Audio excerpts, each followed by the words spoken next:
മാറ്റിലാണെങ്കിൽ അങ്ങനെ നന്ദു വന്ന് വിവാഹം മുടക്കുന്നൊരു കാഴ്ച കാണാൻ കഴിയുന്നുണ്ട്. അതായത് നിശ്ചയോട്ടോ. ഇതേ സമയമാണെങ്കിൽ ജലജയും ജാനകിയും കൂടെ നമ്മുടെ നന്ദുവിനെ എതിർക്കുകയാണ്. നന്ദു ആണെങ്കിൽ ഇതേ സമയം പറയുന്നുണ്ട്, ഞാൻ എൻ്റെ ഡ്യൂട്ടിയാണ് ചെയ്യുന്നത്, എൻ്റെ കടമയാണ് ചെയ്യുന്നത്, നിങ്ങൾ എൻ്റെ വഴിയിൽ വെല്ലുവിളിയുമായിട്ട് നിൽക്കരുത്. അങ്ങനെ നിന്ന് കഴിഞ്ഞാൽ എനിക്ക് നിങ്ങൾക്കെതിരെ ആക്ഷൻ എടുക്കേണ്ടി വരും. ഞാൻ മാന്യമായിട്ടാണ് നിങ്ങളോട് പറയുന്നത് എന്ന് പറയുന്നത് കാണാനായിട്ട് കഴിയുന്നുണ്ട്, സാധിക്കുന്നുണ്ട് പ്രേക്ഷകരെ, പ്രിയ കൂട്ടുകാരെ. ഇതേ സമയമാണെങ്കിൽ നമ്മുടെ മുത്തശ്ശൻ നന്ദുമോള് പറയുന്നത് ശരിയാണെന്ന് വകവയ്ക്കുന്നുണ്ട്.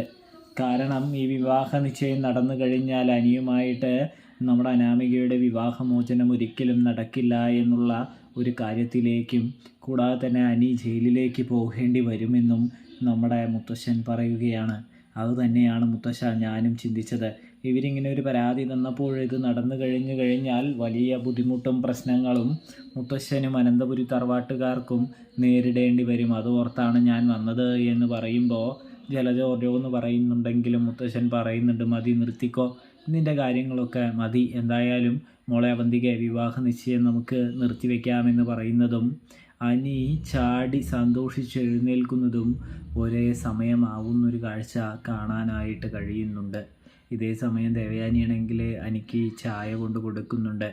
അപ്പോൾ തന്നെ അനി ചോദിക്കുന്നുണ്ട്, വിവാഹ നിശ്ചയം മുടങ്ങിയോ എന്ന് ചോദിക്കുന്നു.